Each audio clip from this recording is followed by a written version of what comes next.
Hello everyone, welcome back to the series of C++ tutorials. If you haven't seen previous videos, I will suggest you to please first watch them and then come back to this lecture because we have discussed some of the basics in previous lectures. So in the last video we discussed this example, class gradebook. We understood the way we can define this class, how we can define the function inside class, and the way we can call the function explicitly from the main function. Here you can see we have created an object of gradebook, and similarly we can create multiple objects. We also discussed that this is a keyword class which is all in small letters, and then there is a name of class which start with capital letter and subsequent words are also capital, and this form is called Pascal case.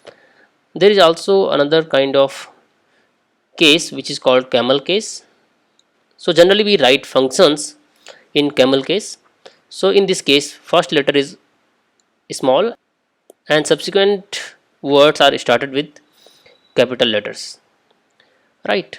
So now in this tutorial we are going to understand few more things that we have left in last lecture. So here you can see we have written public here, and it is some access specifier, and it always ends with a colon. So this public means that all the code below this line is public and can be accessed from outside directly. So it could be either data members or member functions.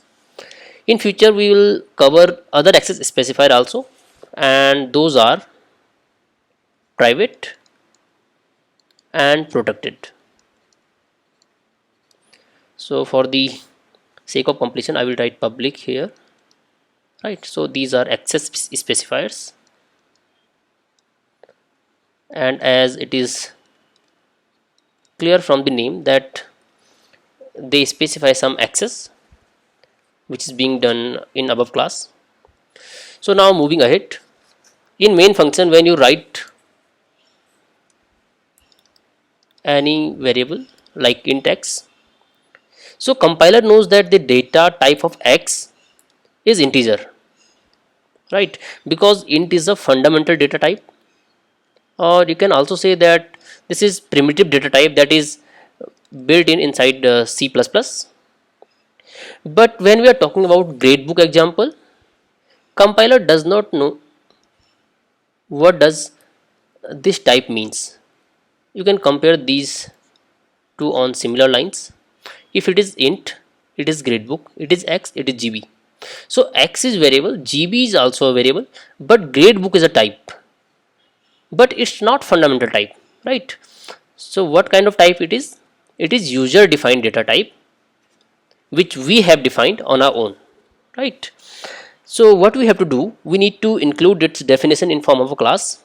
So in that way each new class you create becomes a new type.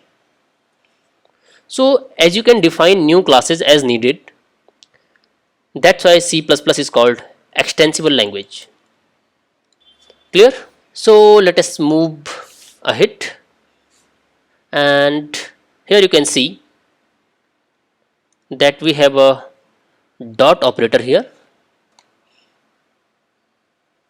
and it's followed by a function which is member function of a class, but it has no parameters, right?